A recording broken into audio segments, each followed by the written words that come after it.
Sa likod ng bahay ni Aling Pina, taong gulang at balong naninirahan sa San Miguel, Bulacan, ay may isang matandang punong nagbibigay ng maliliit, luntiang bunga ang kamias. Sa unang tingin, simple lang itong puno. Ngunit sa kanya, ito'y isang kayamanang minanapa niya sa kanyang ina. Sa tuwing may sore throat, pananakit ng kasukasuan, o hirap sa pagdumi, laging kamias ang takbuhan niya. Likas to, galing sa kalikasan, hindi gaya ng gamot, walang side effect.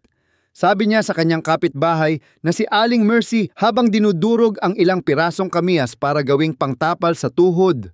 Sa mahigit 1 taon, araw-araw na siyang naglalaga ng 30 pirasong kamiyas. Iniinom bilang detox tea sa umaga. Minsan, ginagawa rin niya itong sausawan. Minsan ay isinasama sa ulam. Akala niya, ginagawa niya ang tama. Akala niya, gumagaling siya. Ngunit nitong mga huling buwan, tila ba may kakaiba siyang nararamdaman. Madalas siyang manlamig at manginig tuwing madaling araw. Pananakit ng sikmura, lalo na kapag walang laman. Minsan, sumasakit ang likod at balakang kahit hindi siya nagtatrabaho. Siguro dahil tumatanda na ako, bulong niya sa sarili. Ngunit isang gabi, habang nilalagyan niya ng tapal na kamiyas ang kanyang tuhod, bigla siyang napaupo. Nanikip ang dibdib niya at ang sikmuray parang pinipiga. Agad siyang dinala ng apo sa health center. Ang pagtuklas sa likod ng likas manang Pina. Sabi ng doktor habang tinitingnan ang lab results niya. Ilang araw na po ba kayong umiinom ng pinakuluang kamiyas? Araw-araw po. Dok, 1 tasa tuwing umaga. Pangsama sa katawan. Wala namang masama. Di ba? Matiim ang tingin ng doktor. Kamiyas ay may mga benepisyo. Pero kapag sobra, lalo na sa edad nyo, maaaring delikado. Nabigla si Aling Pina, likas naman yan. Likas nga, pero hindi ibig sabihin ay laging ligtas, lalo na kung hindi kontrolado ang dami. At dito nagsimula ang malalim na pagsusuri ni Aling Pina sa kamiyas, ang prutas na akala niya'y gamot. Ngunit unti-unti pala siyang sinasaktan. Mula halaman tungong tanong. Ligtas ba ang kamiyas sa seniors? Habang nagpapahinga sa bahay, sinimulan ni Aling Pina ang pagtatanong. Kinausap niya ang health worker sa barangay, ang dating kaklase niyang nurse, at pati ang pamangkin niyang nag-aaral ng medisina. Unti-unting lumilitaw ang mga katotohanan. May mga benepisyo ang kamiyas sa katawan, ngunit sa edad na 70 pataas, may mga kondisyon sa katawan na mas pinapalala ng labis na asim ng kamiyas. At higit sa lahat, hindi lahat ng natural ay walang panganib. Ang unang katotohanan, mataas na acidity ng kamiyas. Ang kamiyas ay kilala sa taglay nitong oxalic acid at citric acid, na sa katamtamang dami ay tumutulong sa panunaw at paglaban sa mikrobyo. Ngunit sa katawan ng isang senior na may mahina na ang sikmura, kidney o atay, ito ay maaaring magdulot ng hyperacidity o ulcer-like symptoms. Iritasyon ng bituka, pagkakairita sa lining ng tiyan. Kapag umiinom ka ng kamiyas tea araw-araw sa walang laman na sikmura, para ka na ring naglalagay ng suka sa sugat. Paliwanag ng pamangkin niyang si Marlon, isang intern sa medical school. Hindi ko naman naramdaman agad, sagot ni Aling Pina. Diyan po kayo nagkamali. Kasi ang epekto ng ganito, tahimik, hindi agad-agad, pero araw-araw, unti-unting binabawasan ang lakas ng sikmura at katawan nyo. Paninimbang at pag-unawa. Sa gabi ring iyon, hindi na muling uminom ng kamiyas tea si Aling Pina. Sa halip, uminom siya ng maligamgam na tubig at kinain ang kalahating saging bago matulog. Sa unang pagkakataon matapos ang ilang buwan, nagising siyang magaan ang pakiramdam at walang sumakit na sikmura. Paano kung mali nga pala ako nang akala sa kamiyas, tanong niya sa sarili habang tinitingnan ang punong itinuring na gamot. Ngunit hindi niya ito basta-basta itatapon. Sa halip, nais niyang alamin pa kung kailan ito mabisa at kailan ito nagiging panganib. Sa susunod na bahagi, Tatalakayin natin ang ikalawang katotohanan tungkol sa kamiyas, ang posibleng epekto nito sa kidney ng mga senior. Lalo na kung ito'y iniinom araw-araw. Matapos ang gabing hindi siya uminom ng kamiyas tea, nagising si Aling Pina na mas magaan ang pakiramdam. Walang sumakit na sikmura. Hindi siya nanlamig. At mas magaan ang kanyang paghinga. Ngunit ang isipan niya ay patuloy pa ring naguguluhan. Likas ang kamiyas. Pero bakit may nagsasabing delikado? Bakit ngayon ko lang narinig na may epekto ito sa kidney? Kaya't nang bumisita ang kanyang pamangkin na si Marlon, isang intern sa medical school, agad siyang tinanong, "Marlon, totoo bang masama sa kidney ang kamiyas?" "Akala ko pa naman pampalinis ng katawan." "Yan." Tumango si Marlon habang inilalabas ang kanyang tablet. "Tita, hindi ko sinasabing masama sa lahat ng pagkakataon. Pero para sa gaya ninyong 45 anyos pataas, lalo na kung araw-araw ang pag-inom, delikado." Ang ikalawang katotohanan, oxalic acid at kidney stones. Ang kamiyas ay may mataas na taglay ng oxalic acid. Isang natural na compound na kapag sumobra sa katawan ay nagiging sanhi ng calcium oxalate crystals, ang pangunahing sangkap ng kidney stones. Kapag araw-araw po ninyong iniinom ang pinakuluang kamiyas, paliwanag ni Marlon, pinupuno nyo ang katawan ninyo ng oxalate. At kung hindi sapat ang tubig na iniinom nyo o may kahinaan na ang kidney function nyo dahil sa edad, hindi ito mailalabas ng katawan ng maayos. Unti-unti, naiipon hanggang sa maging bato sa bato. Napamulagat si Aling Pina. Kaya pala nitong mga nakaraang buwan, parang may kirot sa bandang tagiliran ko. Akala ko rayuma lang yon. "Naku tita, mas mabuti pong magpa-urinalysis muna. Pero pansamantala, itigil nyo na po muna ang kamiyas. Hindi masamang prutas, pero hindi po siya pang araw-araw, lalo na sa inumin." Mga sintomas ng kidney stone sa seniors. Habang kausap ni Marlon si Aling Pina, ipinaliwanag din niya ang mga palatandaan ng posibleng pagbuo ng kidney stone. Pananakit sa bandang tagiliran o ibaba ng likod. Madalas na pag-ihi, ngunit kaunti ang lumalabas. Pananakit habang umiihi. Maulap o may amoy ang ihi, pagsusuka o pagkahilo. Lagnat kung may impeksyon na. Hindi lahat ng bato sa bato ay agad nararamdaman, lalo na sa matatanda. Minsan, yung mga senyales, iniisip lang nilang simpleng pananakit ng kasukasuan o lamig ng panahon. Hindi na nagsalita si Aling Pina. Sa isipan niya, dumaan ang mga pagkakataong ininda niya ang sakit sa tagiliran, pero hindi niya ininda dahil abala siya sa pagtatanim o pagluluto, paghinto at pag-alalay. Simula noon, inihinto ni Aling Pina ang pag-inom ng kamiyas tea. Hindi na rin siya gumagamit ng tapal sa kasukasuan. Sa halip, sinimulan niyang uminom ng mas maraming tubig, hindi malamig, kundi maligamgam. Kumakain na rin siya ng saging, papaya, at gulay na mayaman sa potassium, natural na tagalinis ng bato. Habang pinagmamasdan niya ang kanyang punong kamiyas mula sa bintana, napaisip siya, hindi pala sapat na galing sa halaman. Hindi pala sapat na minana pa ng nanay ko. Kailangan pala. Alam mo rin kung kailan to dapat gamitin at kailan dapat iwasan. Pagbabago ng pananaw. Sa sumunod na linggo, nagpa-check up si Aling Pina. Ipinakita ng mga resulta na may bahagyang pamumuo ng kristal sa kanyang ihi, hindi pa malala, ngunit malinaw na babala. Tamang-tama ang pagtigil mo.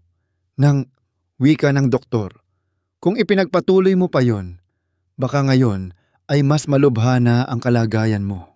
Lumabas si Aling Pina mula sa klinika na parang nabunutan ng tinik. Sa wakas, nalinawan siya ang kamiyas ay hindi kalaban, ngunit kapag mali ang paggamit, maaari itong maging kaaway. Sa susunod na bahagi, matutuklasan ni Aling Pina ang ikatlong panganib kung paano ang sobrang kamiyas ay maaaring makasama sa mga may rayuma at pananakit ng kasukasuan, isang irony sa pinaniniwalaan ng marami. Ilang araw matapos ang kanyang pagpa-urinalysis, mas maaliwalas na ang pakiramdam ni Aling Pina. Mas madalas na siyang uminom ng tubig. Mas maingat na sa kanyang kinakain. At higit sa lahat, itinigil na niya ang araw-araw na pag-inom ng pinakuluang kamiyas. Ngunit isang bagay ang hindi niya inaasahan. Habang tumatagal siyang hindi gumagamit ng kamiyas bilang tapal sa kanyang tuhod, napapansin niyang nababawasan ang kirot. Marlon, tawag niya sa pamangkin habang nakaupo sa balkonaheng nililiman ng puno ng bayabas. Hindi ko maintindihan. Akala ko ang kamiyas ay anti-inflammatory. Pero bakit parang mas gumaan ang tuhod ko mula noong hindi ko na ito ginagamit? Tumango si Marlon. Tita, maraming tao ang naniniwala na ang kamiyas ay nakakatulong sa arthritis. Pero sa totoo lang, depende yon sa kondisyon ng katawan at minsan kabaligtaran pa ang epekto.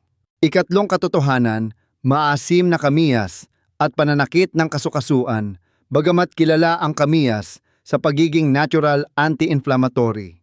Ang mataas nitong oxalic acid ay maaaring magpalala ng sintomas sa mga taong may osteoarthritis o gout. Paano?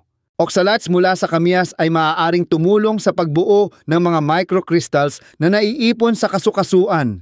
Ang labis na asim ay nagtitrigger ng acidic environment sa loob ng katawan, isang kondisyon na pinaniniwalaang nagpapalala ng pamamaga. Ang katawan ng matatanda ay mas mahina na sa neutralization ng acid, kaya't kahit natural na prutas ang pinanggalingan, ang epekto ay maaaring maging panibagong kirot sa kasukasuan. Nagulat nga rin ako. Marlon, ani Aling Pina. Kasi dati, tuwing ginagamitan ko ng tapal na kamiyas ang tuhod ko, pakiramdam ko gumagaan. Pero ngayong itinigil ko na, mas tuloy-tuloy ang ginhawa. Yan ang tinatawag na short-term relief pero long-term damage. Paliwanag ni Marlon. Pwede kasing dahil malamig o maasim. Pansamantalang numinipis ang pakiramdam ng pananakit. Pero kung paulit-ulit, lalo lang nito naiipon ang iritasyon sa loob ng kasukasuan. Pagbabago ng gawi, sa halip na kamiyas, sinimulan ni Aling Pina ang paggamit ng warm compress, langis ng niyog na may luya, at banayad na stretching tuwing umaga. Sa kanyang pagkain, mas dumami ang mga pagkaing may omega-3 tulad ng isda, malunggay, at butong chia na ibinigay ng anak niyang galing sa abroad. Makalipas ang isang linggo, mas maayos na ang kanyang lakad. Hindi na siya paika-ika tuwing umaga. Ang dati parang tinutusok na kasukasuan, ngayon parang muling binibigyan ng panibagong lakas. Ang maling paniniwala ay parang asim ng kamiyas. Habang nagluluto si Aling Pina ng ginisang gulay na walang kamiyas, napaisip siya, bakit ba ang daming naniwalang ang kamiyas ay lunas sa rayuma? Parang hindi naman. Sa pag-uusap nila ng kanyang kapitbahay, natuklasan nilang halos lahat ng senior sa barangay ay gumagamit ng kamiyas para sa tapal o iniinom tuwing may sakit sa kasukasuan. Galing kasi sa lola ng lola pa natin. Ani Aling Mercy, likas. Kaya iniisip natin, okay na agad. Pero ang hindi natin alam, sagot ni Aling Pina, hindi lahat ng bagay na minana ay dapat nating ituloy. Lalo na kung iba na ang katawan natin ngayon. At mas maraming impormasyon na sa paligid. Isang malaking tanong. Sa kanyang pag-upo sa lilim ng puno ng kamiyas, muling tiningnan ni Aling Pina ang mga bunga nitong nanliliit ngunit sing-asim ng suka. Lunas ba talaga ito o lason lang na mabagal ang galaw? Hindi niya sinisisi ang kamiyas. Hindi rin niya isinumpa ang prutas na ito.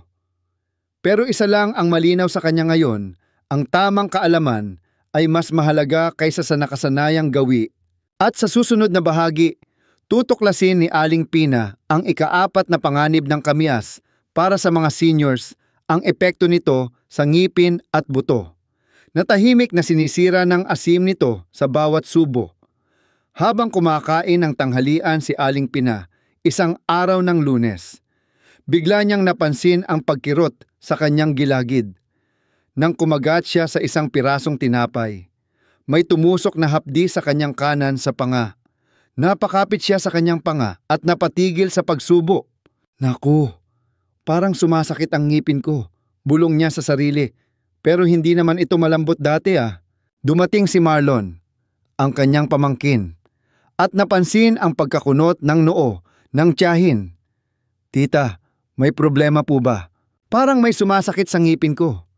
At parang lumalambot din ang pangako nitong mga nakaraang araw. Hindi na nagdalawang isip si Marlon. Agad niyang tiningnan ang toothpaste ni Aling Pina. Ang soft drink sa ref, wala. Ngunit nang tanungin niya kung paano ginagamit ni Aling Pina ang kamiyas dati. Isang detalye ang lumutang. Ginagamit mo ba yung kamiyas sa pagluluto ng sausawan, yung parang kinakain mo ng hilaw minsan? Oh, Marlon. Minsan hinihiwa ko lang yan tapos isinasawsaw sa asin. Parang prutas ba? Napabuntong hininga si Marlon. Tita, yan na nga po ang sinasabi ko, hindi lang sa loob ng katawan umaatake ang kamiyas. Maging sa bibig at buto, tahimik itong naninira. Ika-4 na katotohanan kamiyas at ang epekto sa ngipin at buto. Ang kamiyas ay isa sa mga prutas na may pinakamataas na acidity level, halos katumbas ng suka at kalamansi. Sa bawat kagat ng hilaw na kamiyas, ang ngipin ay nalulublob sa citric acid na nagpapalambot ng enamel ng ngipin, oxalic acid na maaaring pumigil sa absorption ng calcium sa katawan. Kapag madalas at direkta ang pagkakakagat ng ngipin sa kamiyas, lalo na kung hilaw at walang halong tubig o iba pang sangkap, unti-unting numinipis ang enamel.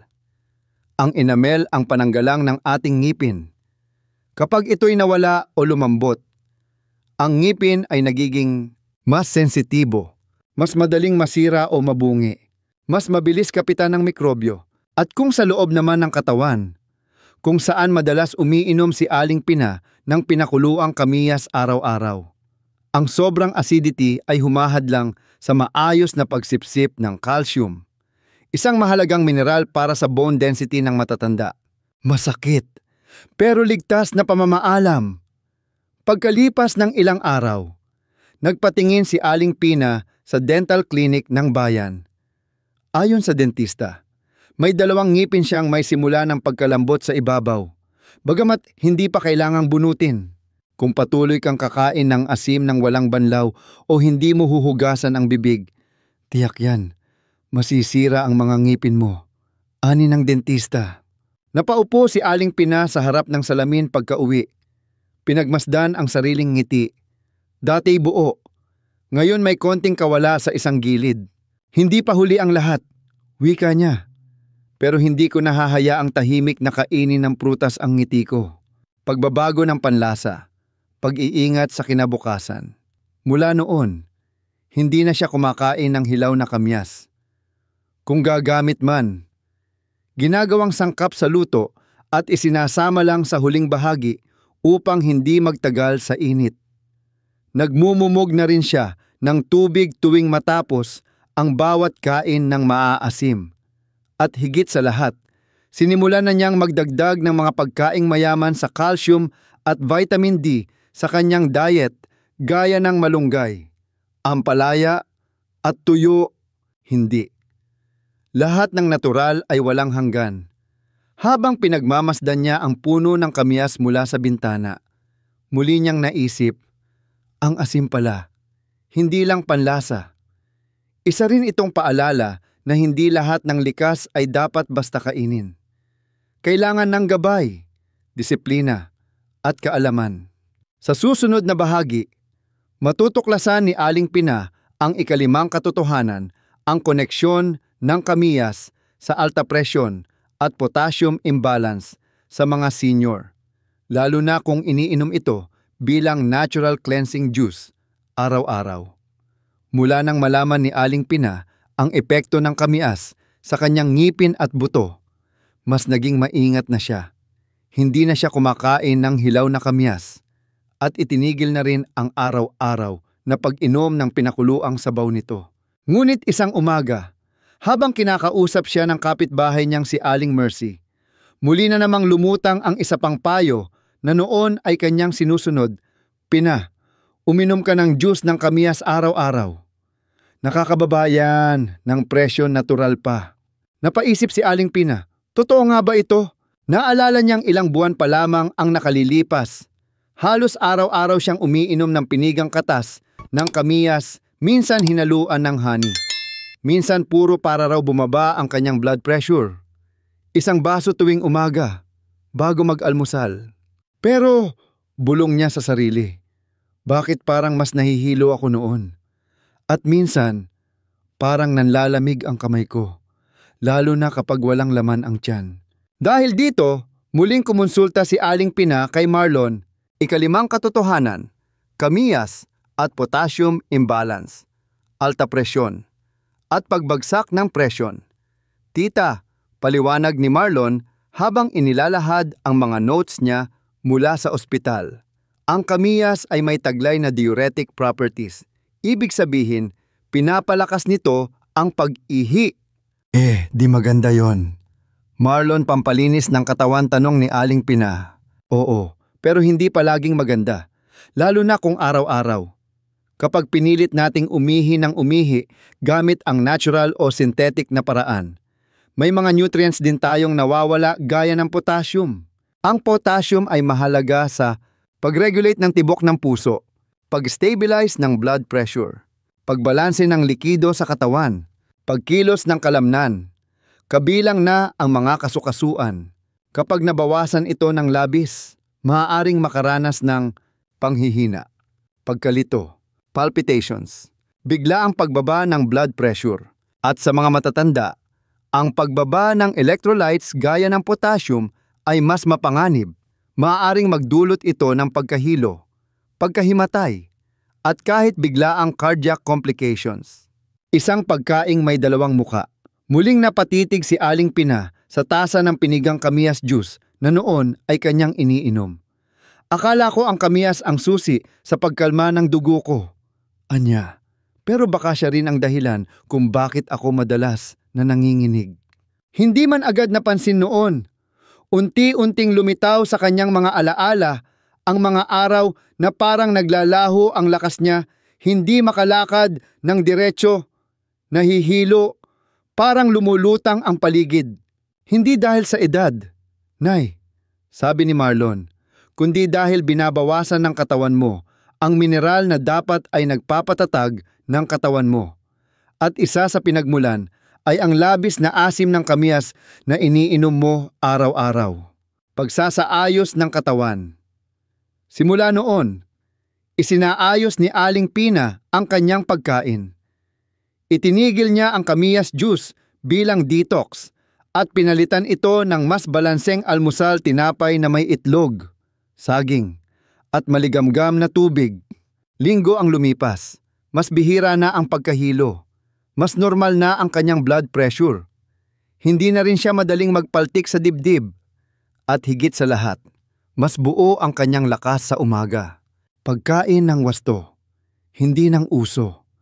Habang nag-uusap sila ni Aling Mercy sa harapan ng bahay, tinanong siya nito, Pina, hindi ka na ba umiinom ng kamiyas juice ngayon? Sayang naman. Umiling si Aling Pina. Alam mo, Mercy, minsan yung akala mong pampalusog, siya pa palang nagpapalubha. Hindi porket likas ay ligtas na. Hindi porket uso ay dapat sabayan. Mas insing pagtingin sa simpleng prutas. Muli niyang tinitigan ang punong kamiyas sa kanyang likod bahay. Noon, ang tingin niya rito'y parang milagro. Ngayon, parang paalala na kahit sa mga likas na bagay, kailangan pa rin ng kaalaman, limitasyon, at tamang paggamit. Sa susunod na bahagi, tatalakayin ni Aling Pina ang ika-6 na panganib ng kamiyas, ang epekto nito sa tiyan at sa mga seniors na may ulcer, GERD, o acid reflux. Isa na naman itong panig ng prutas na dapat bantayan tahimik ngunit mapanganib. Isang gabi, habang nanonood ng balita si Aling Pina, biglang sumakit ang kanyang sikmura. Hindi ito matinding kirot, pero parang may mainit na gumagapang mula sa kanyang sikmura paakyat sa dibdib. Napahawak siya sa tiyan at dahan-dahang tumayo upang kumuha ng maligamgam na tubig. Diyos ko, bakit ganito na naman bulong niya? Hindi na ito bago sa kanya. Ilang buwan na ang nakalipas. May mga gabing hindi siya makatulog dahil sa pagkakabundat ng tiyan, pakiramdam ng asido sa lalamunan, at minsan ay parang may nasusunog sa gitna ng kanyang dibdib. Noon, inisip niyang normal lang ito, epekto ng edad. Pero nang muling itanong niya ito kay Marlon, ang kanyang pamangkin na medical intern, lumutang ang isa na namang aspeto ng kanyang dating kinaugaliang gamot, ang kamiyas. Ika-6 na katotohanan, kamiyas at ang epekto sa may ulcer, GERD o acid reflux. Ang kamiyas ay napakaasim, mataas ang citric acid content at kung hilaw ay may pH level na maaaring kasing baba ng suka.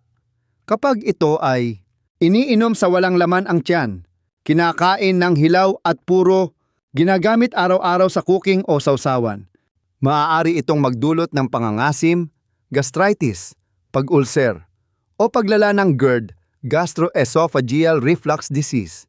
Tita, paliwanag ni Marlon habang pinapakita ang diagram ng tiyan sa kanyang tablet.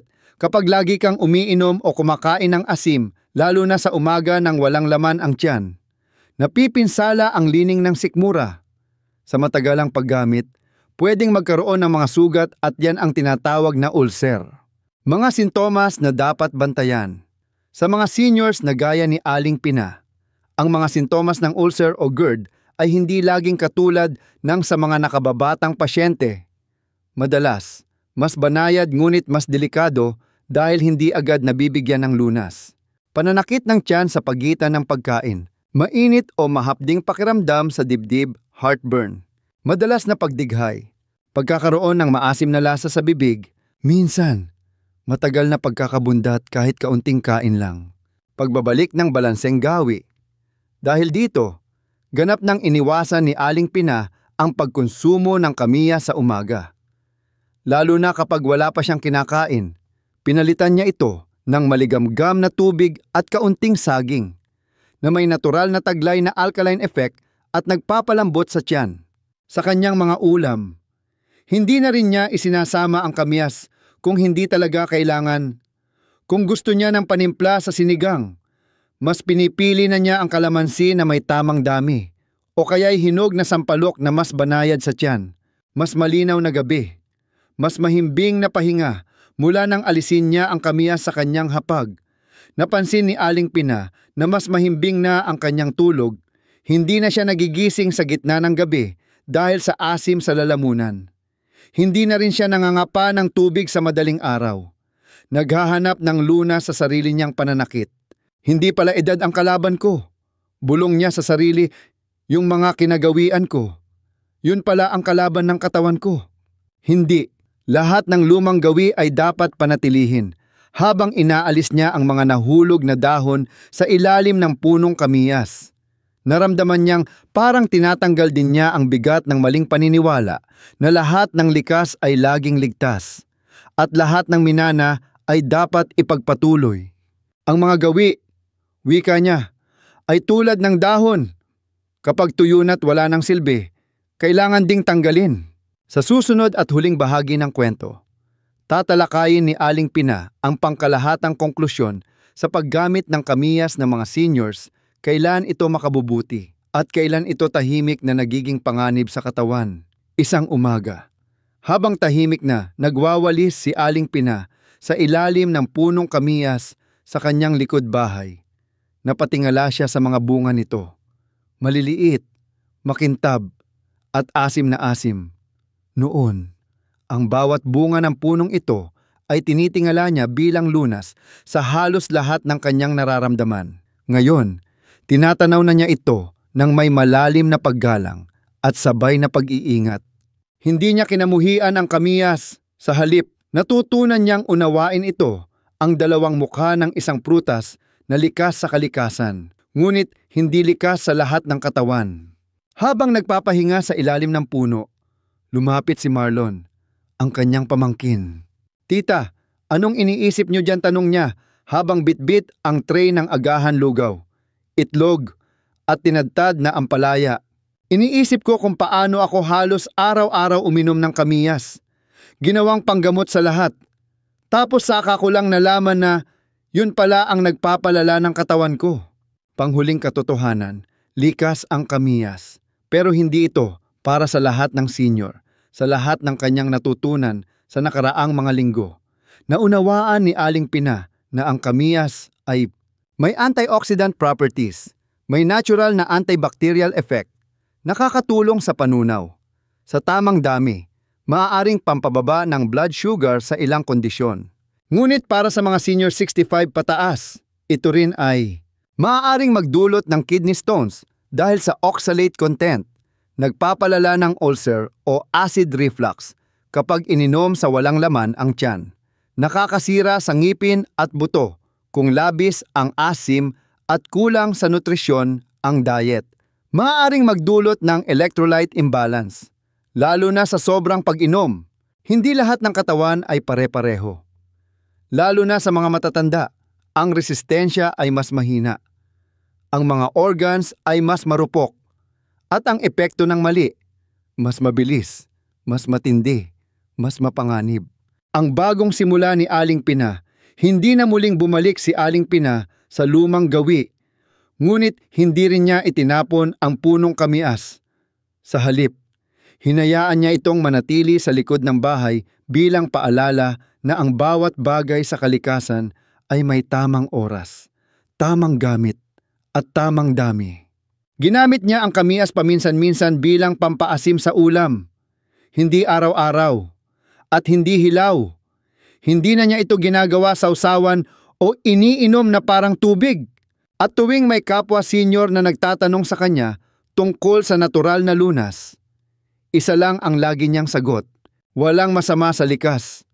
Pero masama kung wala kang alam sa tamang gamit. Masama kung umaasa ka sa gawi. Pero binabalewala mo ang babala, pamana ng kaalaman. Hindi lang gawi.